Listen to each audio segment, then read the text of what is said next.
أعوذ بالله من الشيطان الرجيم بسم الله الرحمن الرحيم السلام عليكم ورحمة الله وبركاته الحمد لله رب العالمين الحمد لله حمد الشاكرين والصلاة والسلام على المبعوث رحمة للعالمين نبينا وإمامنا وحبيبنا وسيدنا وقرة عيننا محمد ابن عبد الله وعلى آله وصحبه ومن سار على دربه ونهجه إلى يوم الدين. Yang dimuliakan, yang berbahagia Tuan Imam, pengurusi, Tuan Kuasa Surau dan juga para jemaah yang moga-moga kita senantiasa mendapat rahmat al-barakah daripada Allah hendaknya.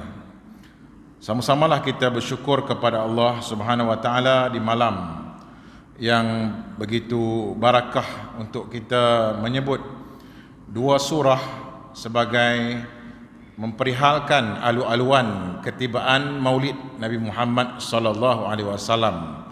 Dan kita moga-moga dapat guna kesempatan antara Maghrib Isyak ni, dua surah ni kita pakat baca insya-Allah. Surah yang dimaksudkan ialah surah yang pertama, surah Al-Fil. Kemudian kita akan lanjutkan kepada surah Quraisy. Barangkali semua pakat hafal belakalah insya-Allah. Tanpa lengahkan masa dan tanpa mencampurkan bahasa saya, lebih baik kalam Allah itu yang lebih utama dan berpahala untuk kita ucap katakan. Marilah sama-sama kita membaca suratul Fil, kemudian sambung terus kepada surah Quraisy insya-Allah. Boleh ikut sekali tuan-tuan. A'udzu billahi minasyaitonir rajim. Bismillahirrahmanirrahim.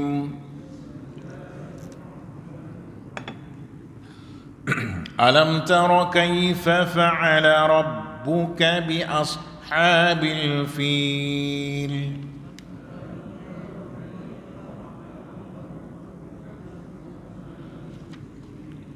Alam yaj'al kaidahum fi tadlil.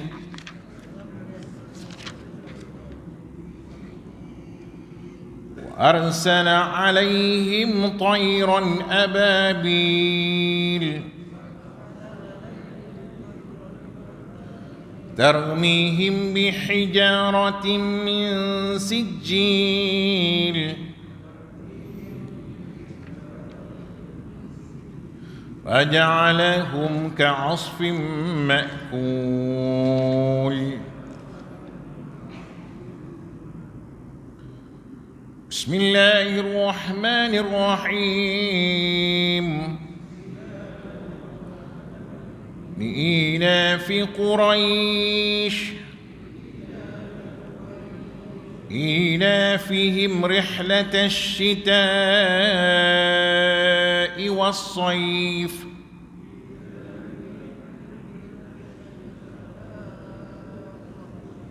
فليعبدوا رب هذا البيت الذي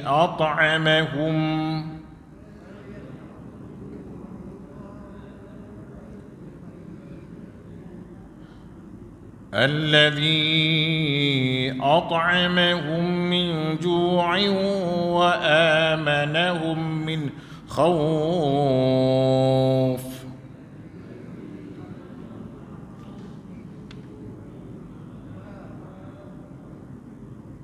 صدق الله العظيم.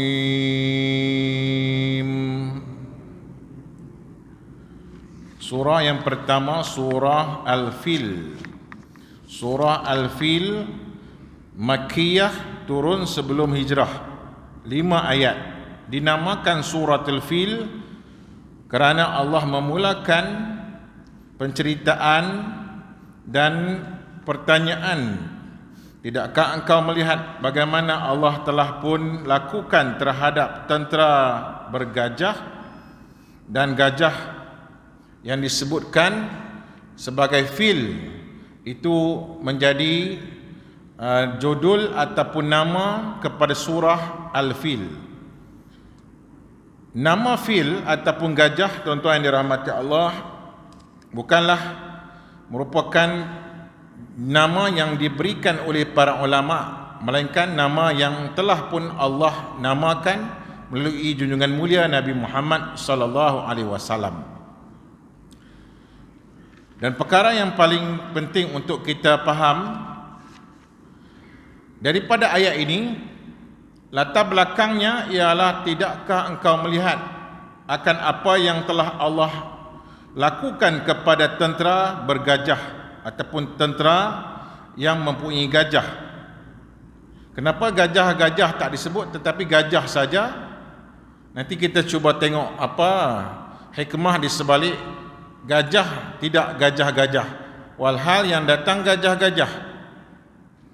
Tidakkah alam yaj'al kaidahum, tidakkah Allah telah pun menjadikan perancangan mereka itu dalam keadaan yang iaitu sesat dan binasa, di mana Allah telah pun mengutuskan wa arsala alaihim tayran ababil, mengutuskan kepada tentera yang ingin menghancurkan Baitillah burung ababil. Apa yang dilakukan oleh burung ababil? Tarmihim bihijaratin min sijil. Lalu burung ababil melontarkan kepada mereka tentera-tentera bergajah yang ingin menghancurkan Baitillah, diparuh dan di kedua kakinya batu daripada sijil, neraka sijil.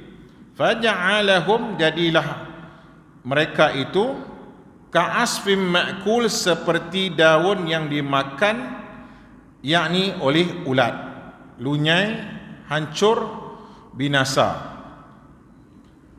Ayat daripada suratul Fil yang pertama, tidakkah engkau melihat? Nabi lahir ataupun tidak lagi? Nak tanya, belum lahir. Dalam periwayatan menyatakan Nabi dalam kandungan ibundanya 50 hari. Bermaksud pertanyaan ini bukan pertanyaan tidakkah engkau melihat dengan mata. Bermaksud tidakkah engkau meyakini apa yang telah Allah lakukan terhadap tentera bergajah. Maknanya dipanggil dengan meyakini, bukan melihat dengan mata kepala, tetapi melihat dalam arti kata yang lain, meyakini dengan ain yakin ataupun meyakini dengan keyakinan apa yang telah Allah lakukan kepada tentera bergajah ini. Gajah bukanlah daripada Arab, bukanlah daripada semenanjung tanah Arab, tetapi yang sebenar-benarnya gajah ini datang daripada Habsyah, daripada negara Afrika. Kenapakah gajah ini telah pun didorong daripada Yaman? Kerana pemerintahnya iaitu Raja Abrahah, yang merupakan sekutu kepada raja di Ethiopia Habsyah, menganut agama Nasrani. Dan di Yaman ada gereja yang dinamakan Qulais, gereja agung, ditubuhkan demi untuk menjatuhkan, menumpaskan, dan juga untuk dipanggil dengan kata yang lain, untuk menukarkan kiblat dan pandangan dan tumpuan daripada orang pergi ke Mekah, baik pergi ke Yaman, ke Qulais dan gereja itu. Walaupun orang Arab ni nakal, jahat, gedebek, ganas, perangai mereka macam-macam lah. Kadang-kadang bulan-bulan haram pun mereka berperang. Tetapi salah satu daripada kebaikan orang Arab ni, tuan-tuan, mereka tidak akan tergamak untuk masjid ataupun Baitillah itu ditumpas dan dijatuhkan. Mereka akan jaga betul-betul kehormatan. Sebab tu kita akan sebut li'ila fi Quraisy nanti sebagai dua surah yang mengiringi maulid junjungan mulia Nabi Muhammad sallallahu alaihi wasallam. Sejak daripada disuruh dan diperintahkan oleh Allah Ibrahim membina Kaabah, dan anak-anaknya Ismail membantu Ibrahim, maka orang-orang daripada Quraisy, dengan kata yang lain salah silah keturunan Nabi Allah Ismail dan Ibrahim ini, mereka akan menjaga Mekah, menjaga Kaabah, dan mereka akan memelihara dari sudut yang dipanggil sebagai hijabah, kelambunya, siqayah dari sudut Zam-Zam yang menjadi minuman para tetamu Ar-Rahman. Tetapi tuan-tuan yang dirahmati Allah, pada ketika Abraha ini merasa cemburu dan ingin menukarkan, dipanggil macam Kaabah di Mekah kepada Kaabah yang baru, dan menukarkan agama, mentauhidkan Allah kepada agama yang berunsurkan salib. Ketika itu tuan-tuan, ada seorang Arab daripada Mekah tahu bahawa di sana ada Qulais yang dibina, datang daripada Mekah pergi ke Yaman, dan dia masuk dalam gereja tersebut dan dia berak lentur. Dalam riwayat menyebutkan dia berak, dia kotorkan dindingnya, dan bila mana ditanya, dia kata, dikhabarkan kepada Raja Abraha, ini daripada Arab, ini daripada Mekah, ini orang yang telah pun mengotori kita punya tempat ibadat ialah daripada Mekah. Marah, murkalah raja, bawa satu bala tentera yang orang kata dengan bala tentera yang dibawa waktu tu ialah gajah sebenarnya. Bukan unta, bukan kuda, tetapi gajah. Orang Arab tak pernah pakai gajah. Orang Afrika aja yang pakai gajah. Lalu tuan-tuan yang dirahmati Allah, gajah ini sesuatu yang amat-amat mengejutkan, sehingga akan tahun itu pun dipanggil gajah. Sebab orang pelik sangat, tahun tu pun dia dipanggil sebagai tahun gajah.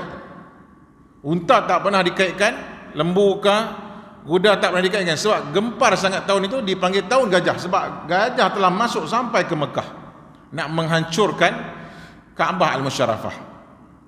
Dia pun datang bergerak dan sampai ke, diringkaskan cerita, ke daerah Taif, dan ditanya kepada orang Banu Thaqif, siapa yang nak bantu tunjukkan jalan pergi ke Mekah? Maka seorang pun tak berani nak tolong Abraha, orang Afrika ni. Abraha bukan orang Arab tuan-tuan, dia orang Afrika, duduk kat Yaman. Dia ialah macam saya katakan tadi, sekutu cawangan kepada pemerintahan Ethiopia, Habsyah dan juga Yaman. Dua-dua ini ialah dia punya kita panggil macam HQ dan branch dia, pemerintahan, empire-nya. Empire yang menganut agama Kristian waktu itu. Siapa pun tak berani kecuali satu orang Arab namanya Abu Rughal. Dia kata, saya tunjukkan. Dia tunjukkan jalan sampai ke bab Bani Syaibah, dia mati. Dia masuk aja Mekah, tunjuk jalan, dia mati. Dan selepas daripada itu, orang panggil si pengkhianat, siapa pun yang khianat dia panggil Abu Rughal. Dan orang lalu aja di makam ataupun kubur dia, orang akan lempak dengan batu, rejam dengan batu. Orang akan mencelakakan dia walaupun dia dah mati. Sebab dia orang Arab, orang yang sepatut junjung mulia, jaga Mekah, jaga Kaabah, tiba-tiba buat naya kepada Kaabah ni, maka orang akan kenang sampai ke hari kiamat. Pengkhianat dikaitkan dengan Abu Rughal, sebab dia bersekongkol dengan Abraha untuk tunjukkan jalan saja untuk gajah-gajah ini nak tawan dan nak binasakan Kaabah. Ringkas cerita, masuk jugalah Abraha ni sebab dah tunjuk jalan dah. Tapi hak tunjuk jalan mati ya. Duduk tak mana? Duduk di antara wadi, iaitu Muzdalifah dan juga Mina. Tengah-tengahnya namanya Wadi Muhassir. Dan dia nak tunjuk dia punya ketakburan, kekuasaannya. Dia tengok gembalaan-gembalaan unta yang dilihat di padang ragut di sekitar Mina, Muzdalifah, dia rampok habis. Jadi nak tunjuk dia berkuasa lah. Begitu takabur sekali, Raja Abraha telah merompak semua unta-unta, termasuklah 200 unta milik Abdul Muttalib. Dan dia berkhemah dengan singgasananya, dengan kedudukan kerusi pemerintahannya ada di situ, elok. Gajah yang paling depan sekali warna putih besar. Gajah Abraha pun ada, gajah-gajah yang lain pun ada. Tetapi pasal apa Allah sebut fil, tak sebut dalam bentuk plural, iaitu afial. Dia kata fil sebab sekok ni lah yang dominasi dan mengetuai semua gajah-gajah. Dan ketua kepada gajah ini, bila dia bergerak, yang lain bergerak. Bila dia berhenti, yang lain berhenti. Bila dia bangun, yang lain bangun. Kerana hebat sangat ketua gajah ini, sampai gajah Abraha pun terpaksa ikut gajah yang mengetuai ini. Maka Allah kata, tidakkah engkau melihat bagaimana Allah jadikan kepada tentera yang mempunyai ketua gajah ini? Dia tak kata ketua gajah-gajah ni, ketua kepada gajah sekok ni. Gajah tu nama apa tuan-tuan? Nama dia pelik sikit. Nama dia, mungkin ada jemaah nama tu dalam jemaah kita surau ni, iaitu namanya Mahmud. Ada nama Mahmud? Kalau ada, nama gajah lah tu. Gajah yang nak serang Kaabah rupanya ketua dia nama Mahmud. Tetapi tuan-tuan yang dirahmati Allah, Mahmud ini sampai dia sudah dekat untuk nak menghancurkan Kaabah, dan ketika duduknya Abraha menunggu ketibaan wakil daripada Mekah, dan datanglah sekonyong-konyong Syaibatul Hamd, iaitu datuk Nabi Muhammad sallallahu alaihi wasallam, yang bukan namanya Abdul Muttalib, nama sebenarnya ialah Syaibah. Dia orang yang karisma, putih, berseri. Nampak putih ni maknanya orang akan cerah lah. Putih ni maknanya cerah. Badan yang agam, badan yang agak nampak karismatik kepemimpinan. Yang eskort dia pun nampak kecil ya. Bila Abraha tengok dia duduk atas kerusi, dia terus duduk di bawah. Terkejut dia. Dia kata, ni siapa mari ni? Ni bukan sebarangan. Itulah datuk Nabi Muhammad SAW. Dan dia tak boleh nak cakap bahasa Arab. Dia suruh kawan penterjemah tanya pasal apa mari. Maka Abdul Muttalib pun jawab. Kemudian dia cakap, kemudian tolong terjemah, sebab dia tak erti bahasa Arab. Dia African. Okey, pendek cerita. Apa yang tuan nak kata? Abdul Muttalib kata, aku nak minta balik 200 ekor unta yang tuanku telah ambil, bagi balik. Abraha murka, dalam keadaan dia pun gelak, dia pun rasa sinis. Pasal unta sajakah nak claim kerugian unta, nak berbincang dengan beta ni? Saya bukan masalah unta, saya nak serang Kaabah ni, mari bincang mesyuarat semata-mata bab unta. Maka dia kata balik kepada Abdul Muttalib, datuk Nabi Muhammad SAW. Datuk Nabi Muhammad pun menjawab, adapun aku memanglah pengembala unta, tetapi Baitullah, Abdul Muttalib kata, wa inna lil baiti rabban yahmih, tetapi untuk Baitullah Tuhanlah yang mengembala dan menjaganya. Aku bukan tuan dia. Dia sudah memberi amaran, sudah memberi isyarat, jangan masuk ke Kaabah, jangan buat apa-apa kerosakan di bumi Mekah, terutama sekali membinasakan Kaabahnya. Tetapi apa boleh buat? Sudah terlepas cakap. Dengan takabur dia berkata, tidak ada bala tentera yang boleh mengalahkan tentera ini, dan tidak siapa pun boleh menawan, boleh melawan dan boleh mengekang kemarahan gajah-gajah ini.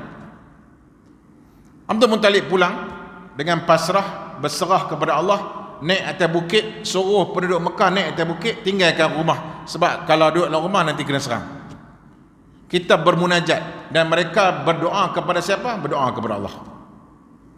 Jadi walaupun tuan-tuan yang dirahmati Allah,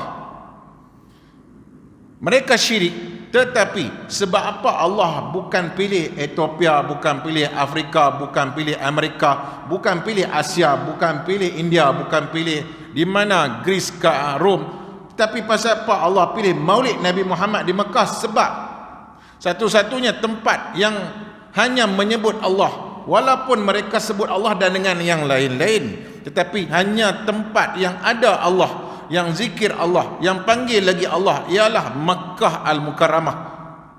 Maka di antara buktinya, sebelum Nabi lahir, orang yang panggil ya Allah ialah Abdul Muttalib.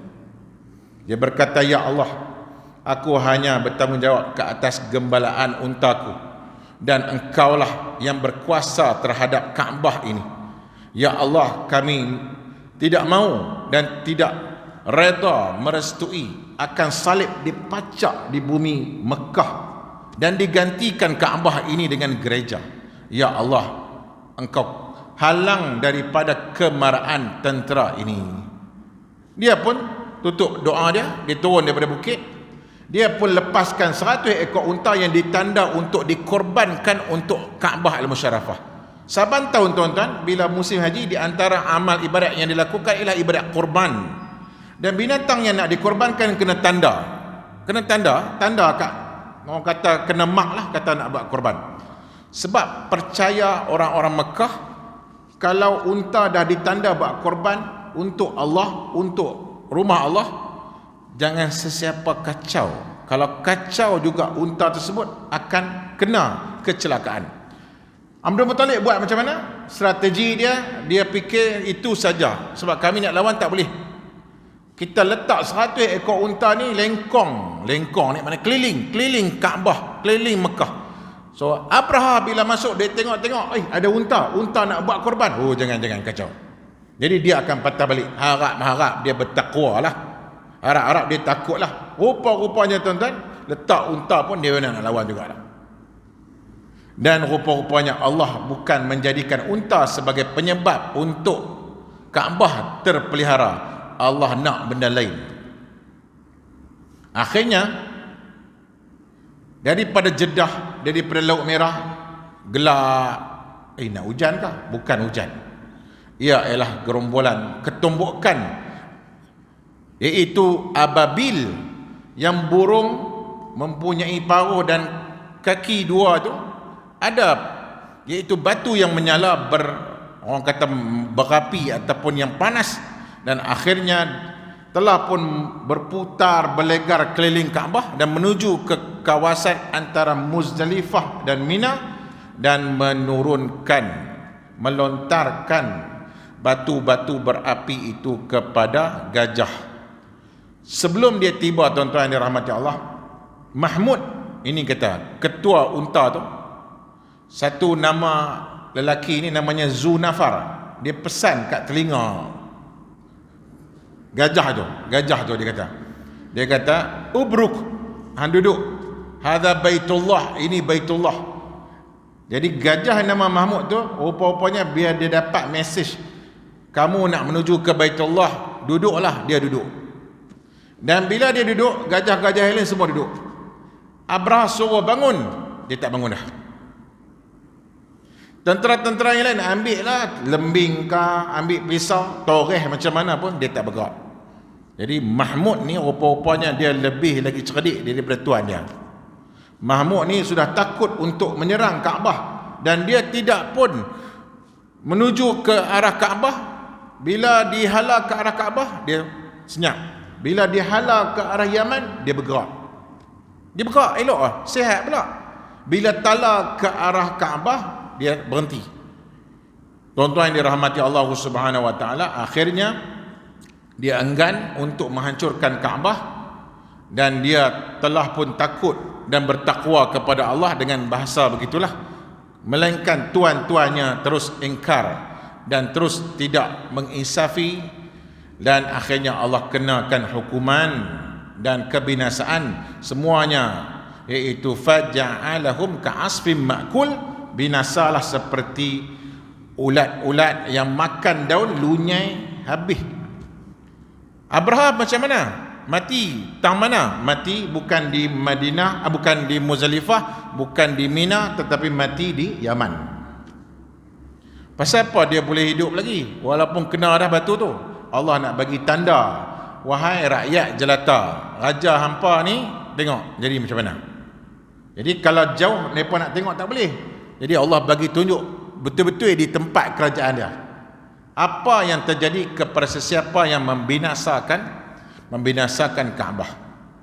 Syukur kepada Allah, dalam hari ini kita dapat mendengar SOP yang telah pun diputuskan oleh pihak kerajaan Arab Saudi bahawa tidak ada lagi penjarakan dan dibenarkan untuk solat dengan rapat-rapatan. Alhamdulillah, Allahu Akbar, walillahil hamd. Allah Maha menjaga dan kita senantiasa bismillah tawakkalna ala Allah, dan alhamdulillah, moga-moga di tempat kita pun nanti satu masa kelak akan dapat jugalah kepada arah itu, ke arah duduk rapat balik semayang, boleh salam balik tuan. 2 tahun tak salam tuan. Dengan tok imam tok pengurusi lama dah tak salam tuan. Ustaz mari pun balik gitu je. Dia pun pakai gini je. Macam tourist guide lah. Ya. Macam hak duduk atas kapal terbang. Ya, gitu je. Insya-Allah moga-moga dapat satu ketika nanti kita boleh duduk rapat balik dan kita boleh salam. Surah yang berikutnya ialah Quraisy. Surah yang pertama tadi ialah membawa kepada sesuatu perkara yang perlu kita ambil perhatian. Ia ialah signal bahawa Allah memelihara Kaabah dan Allah telah mengekang daripada sebarang urusan perancangan untuk membinasakan Mekah ini. Dan itu merupakan sesuatu yang aneh, dan keanehan itu hanyalah biasa saja. Yang lebih hebat ialah ia mengiringi maulid junjungan mulia Nabi Muhammad SAW. Dia seakan-akan kompang aja yang bunyinya kuat, tetapi yang sebenarnya ialah pengantin untuk nak diraikan dan dialu-alukan. Maka tuan-tuan, kejadian itu bagaikan mengiringi dan juga bagaikan istiqbal, mengalu-alukan bahawasanya tempat ini akan maulid junjungan mulia Nabi Muhammad sallallahu alaihi wasallam. Kerana sejak daripada itulah orang Quraisy, orang Arab, siapa pun tak berani buat kacau lagi. Bahkan dalam riwayat menyatakan, mana-mana perampok yang berjumpa dengan para kafilah dagang daripada Mekah dan mereka ingin merompak barang-barang orang-orang Mekah, dan orang Mekah berkata, kami daripada Mekah, kami daripada Kaabah, maka mereka akan tinggal barang lari di tambukang. Dia kata, oh tak berani. Ni orang Mekah, orang mulia. Maka dengan demikian, orang Arab sepenuhnya menganggap bumi Mekah bumi mulia, Kaabah ini Kaabah yang mulia. Dan disitulah junjungan mulia Nabi Muhammad lahir. Sebab maulid Nabi Muhammad di Maktabatul Mekah betul-betul depan Kaabah tuan. Kalau kita jalan kaki daripada Kaabah kurang lebih 150 meter sampailah tempat maulid Nabi Muhammad sallallahu alaihi wasallam. Surah yang berikutnya ialah surah Quraisy. Okey, kita masuk terus surah Quraisy. Ada pendapat yang menyatakan bahawa surah Quraisy dan surah Al-Fil ialah sama, iaitu bersambungan dan tidak berpisahan, dan tidak perlu bismillah untuk dijadikan nak pergi ke surah yang baru, tidak perlu. Walaupun pendapat itu pendapat yang kedua, tetapi pendapat yang paling rajih ialah berbeza, berasingan. Perlu kena diasingkan, nak pindah surah baru kena Bismillahirrahmanirrahim li'ila fi Quraisy. Tetapi dalam Mus'haf Ubay bin Ka'ab menyatakan sambung. Dalam mushaf tertentu dikatakan bersambung, iaitu tarmihim bihijaratin min sijil faja'alahum ka'asfin ma'kul, maka jadilah iaitu tentera-tentera yang nak memusnahkan Kaabah seperti daun-daun yang dimakan oleh ulat. Untuk Quraisy, jadi disambung elok, untuk Quraisy, untuk keamanan Quraisy, li'ila fi Quraisy, iaitu untuk umat Quraisy, untuk adatnya Quraisy ni. Ada yang mengatakan ilaf ni bermaksud untuk perpaduan, keamanan, kebiasaan dan keselesaan orang Quraisy. Ilafihim rihlatash syita'i was-saif, mereka ini hidup dalam keadaan aman dan tenteram dan selesa mereka berrihlah untuk berdagang. Syita, pada musim sejuk mereka akan pergi ke Yaman. Bila musim panas mereka akan pergi ke Syam. Dan tuan-tuan yang dirahmati Allah, surah ini ialah merupakan rentetan daripada keamanan yang dimiliki oleh orang-orang Quraisy. Siapakah Quraisy? Quraisy ialah Fihr bin Malik bin Nadar bin Kinanah sampai kepada Ilyas bin Ismail bin Ibrahim. Ibrahim ada 2 isteri. Si yang pertama ialah Sarah. Ibrahim bukan orang Arab. Ibrahim daripada Babylon, Iraq. On the way dia nak pergi ke Mesir, dia tahu ada Fir'aun. Fir'aun ni jenis suka bini orang rupanya. Dia tahu ada bini orang cantik, dia akan ambil. Kerana itulah Nabi Allah Ibrahim akhirnya tak kala kena checkpoint, dia kata ini adindaku, adik perempuanku.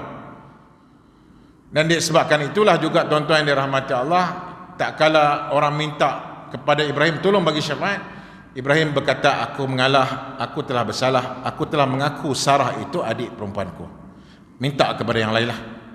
Sesudah orang minta di hari kiamat nanti, minta kepada Adam, minta kepada Nuh, minta kepada Ibrahim, minta kepada Musa, minta kepada Isa, semua kata minta maaf, tak boleh.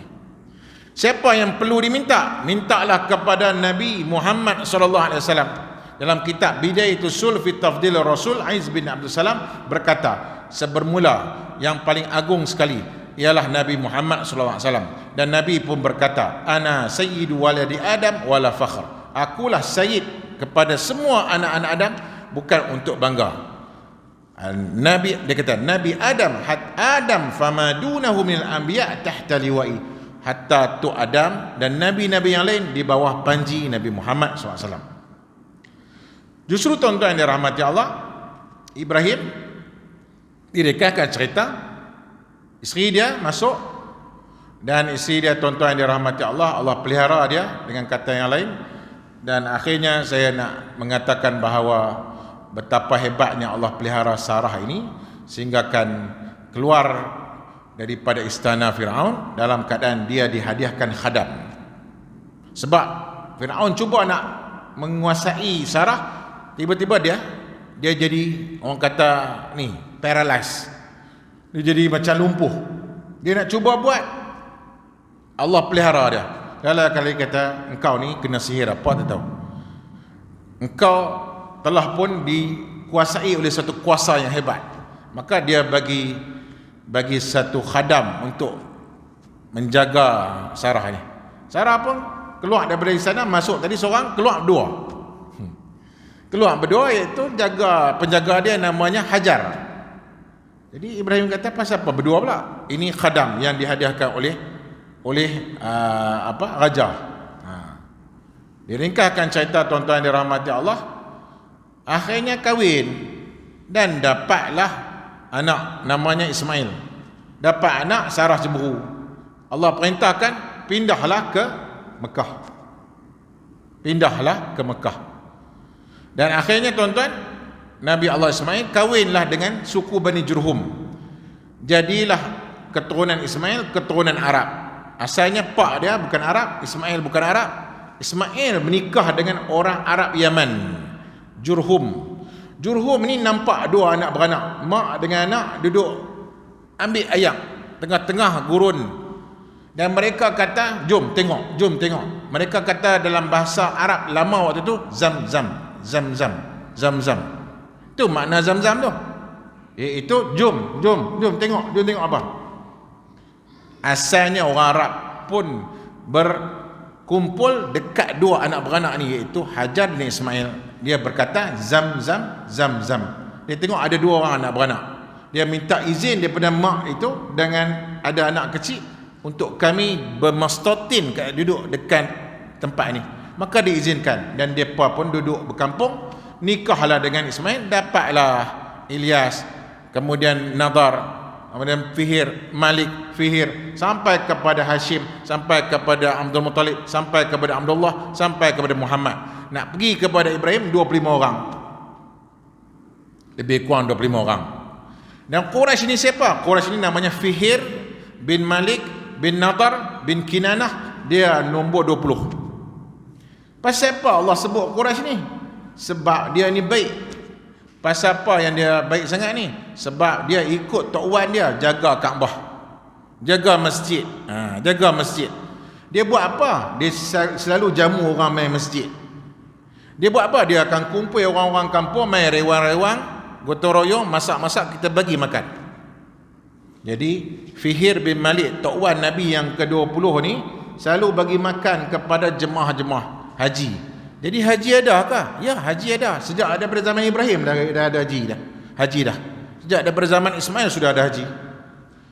Lalu tuan-tuan yang dirahmati Allah, disebabkan baik dia bagi makan, orang pun puji Quraisy. Namanya Fihir tapi orang panggil dia Quraisy. Quraisy ni bermaksud hero. Asalnya Quraisy bermaksud jerung. Kita kalau sebut syak jerung ni maknanya taiko hebat lah kan. Orang kata taikon lah, maknanya macam orang hero yang tak apa elok lah. Tetapi kalau dalam Arab, jerung ni dalam konteks ini bermaksud yang dominasi tetapi buat benda yang baik. Taikun yang baik. Bukan taikun lah, ketua yang baik. Ringkas cerita tuan-tuan ini rahmati Allah, orang pun puji tok wan Nabi Quraisy. Quraisy bagi makan, Quraisy jaga keamanan, Quraisy pentadbiran, Quraisy jaga kelambu Kaabah tiap-tiap tahun tukar. Quraisy juga menjaga hal ehwal siqayah. Dia ada dua kementerian yang paling terbesar. Al-Hijabah, kelambu Kaabah, As-Siqayah, Zam-Zam bagi minum. Baik orang Quraisy ni. Tok wan Nabi yang kelima namanya iaitu Hashim. Hashim ni tuan-tuan, namanya Amru tapi orang panggil dia Hashim. Quraisy namanya Fihir tapi orang panggil dia Quraisy. Macam itulah. Abdul Muttalib nama dia Syaibah tapi orang panggil Abdul Muttalib. Abu Bakar orang panggil Abu Bakar tapi namanya Abdullah bin Abi Quhafah. Macam itulah. Gitulah. Hashim ni pasal apa Hashim? Sebab dia suka cebiskan roti tau. Roti ni dia koyak bagi korang.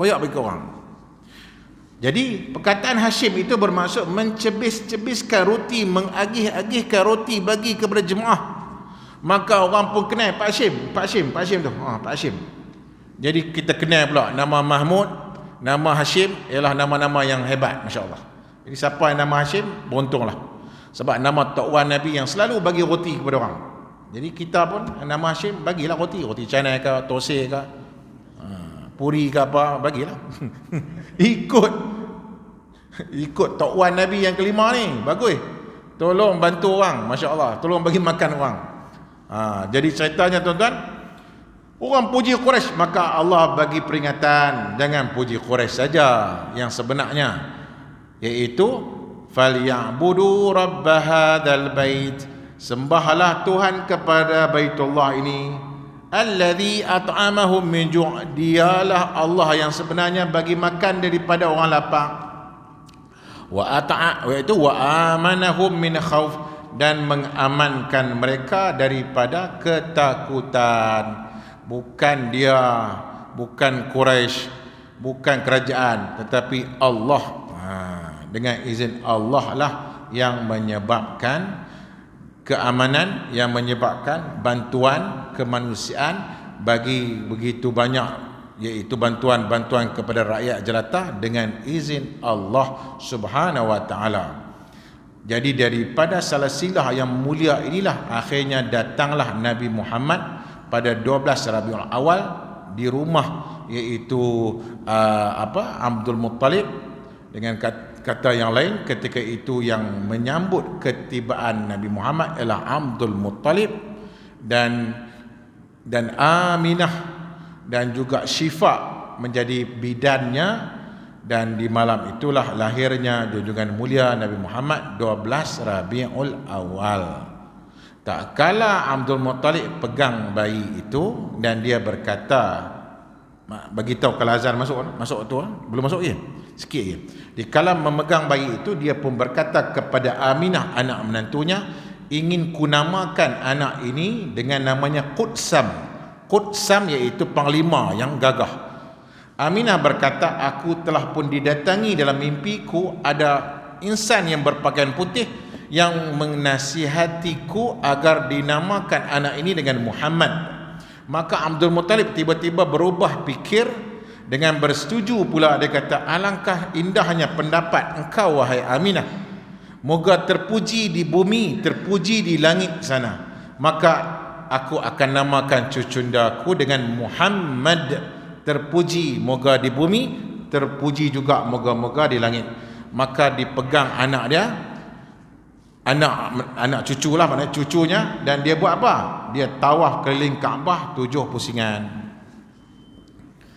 Kaabah, Masya Allah, tempat di mana dibawa Nabi Muhammad selepas maulid.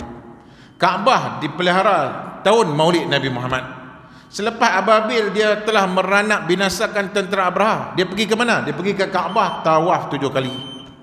Semua ini ialah iringan maulid Nabi Muhammad sallallahu alaihi wasallam.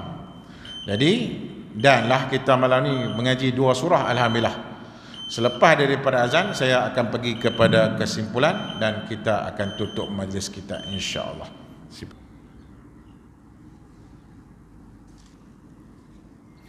Tuan-tuan yang dirahmati Allah Subhanahu wa taala, ayat-ayat Allah Subhanahu wa taala di samping ada makna yang tersurat, ada juga makna yang tersirat. Kadang pada zahirnya mengkabarkan berita yang berupa kemarahan tentera bergajah dan kemusnahan mereka. Walhal ia adalah merupakan tahun yang sewaktu dengan maulid junjungan mulia Nabi Muhammad SAW. Kira-kira 50 hari sebelum ketibaan maulid itu, maka berlakulah peristiwa yang dikenang sampai ke hari ini, iaitu Nabi lahir pada tahun Al-Fil, tahun gajah. Pelajaran yang kedua yang dapat kita ambil selepas daripada peristiwa itu, ia menjadi anugerah kepada pemerintahan pentadbiran silsilah keturunan Nabi Allah Ibrahim. Dan Ibrahim ada anaknya yang berupa Ismail, dan Ismail akhirnya menzuriatkan anak cucunda yang digelar sebagai Bani Ismail. Berakhir Nabi Allah Yahya dan sepupunya Isa, maka tamatlah risalah Bani Israel, iaitu daripada Ishak dan di bawahnya Yakub. Sebab anak anda Ibrahim ada Ismail dan juga ada adiknya Ishak. Daripada Ishak Yakub, daripada Yakub Yusuf, dan daripada Yusuf itulah 12 orang adik-beradik semuanya yang merupakan Banu Israel. Tetapi tak kala berakhir pemerintahan Yahya, pemerintahan ataupun kerasulan Nabi Allah Isa, maka berpindahlah kepada tampuk pentadbiran dan pemerintahan dan kenabian serta kerasulan yang baru beralih kepada junjungan mulia Nabi Muhammad sallallahu alaihi wasallam. Sesungguhnya tuan-tuan, perkara-perkara inilah yang harus kita tadabbur daripada firman-firman Allah. Seperti Allah berkata, wattini wazzaitun, buah tin demi tin dan demi zaitun. Itu ialah perlambangan kepada Syam dan tempat lahirnya Isa, dan ia bermaksud Injil. Wa turi sinin, dan bukit Tursina, ia merupakan tempat berkalamnya Allah dengan Musa di Mesir, dan itu merujuk kepada Taurat. Wa hadzal baladil amin, dan inilah negeri yang aman, merujuk tempat maulid Nabi Muhammad, dan itu adalah Al-Quranul Karim. Maka Injil, At-Taurat dan Al-Quran, itu maksud sebenarnya. Tapi kalau kita tengok daripada luar, buah tin, buah zaitun, pokok tin, pokok zaitun, kita nampak tu ajalah. Tetapi macamlah juga gajah, tentera bergajah untuk dibawa ke Mekah dan menghancurkan Kaabah, tetapi hakikat sebenarnya ialah alu-aluan tempat yang hebat, tempat kelahiran junjungan mulia Nabi Muhammad sallallahu alaihi wasallam. Sebagai penutupnya, Nabi pernah bersabda dalam satu sabdaan Nabi, dalam satu kata-kata Nabi, dia kata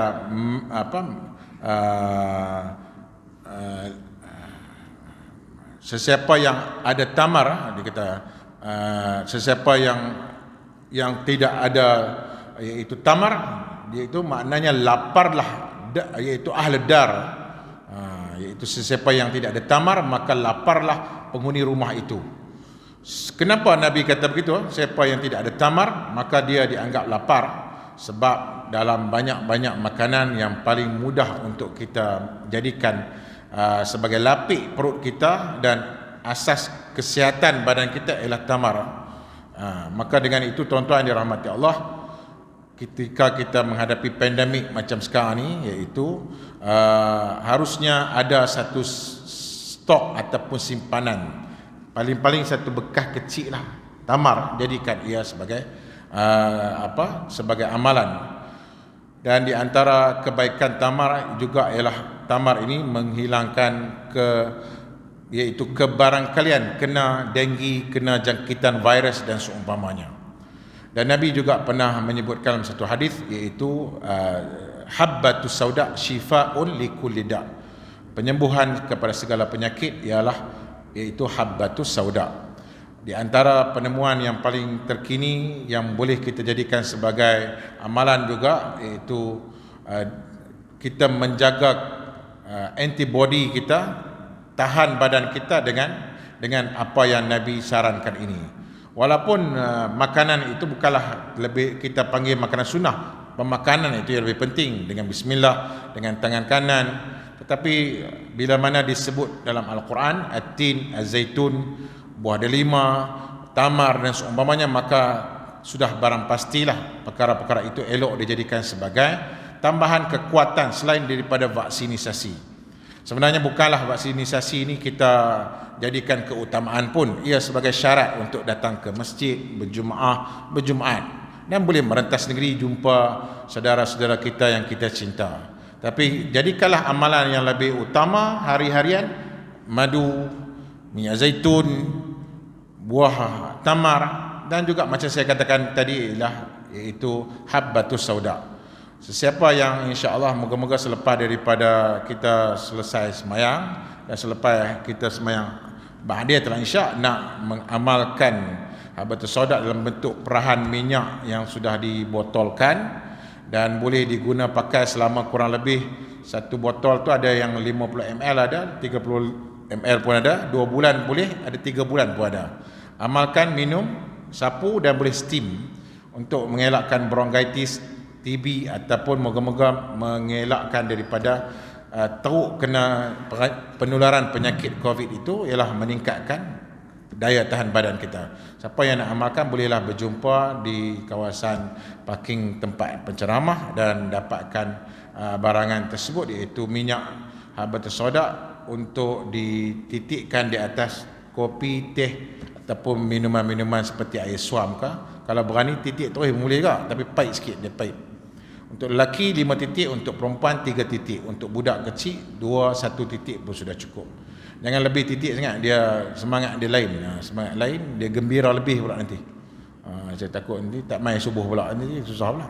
Jadi eloknya kita ikut dos sajalah, ikut dos.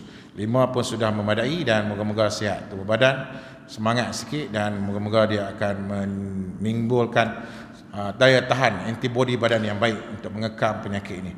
Apa yang baik daripada Allah, kekurangan minta maaf, mungkin ada tersilap cakap dan tersalah tutur bicara, kepada Allah lah kita serahkan untuk ampuni dosa kita. Amin ya rabbal alamin.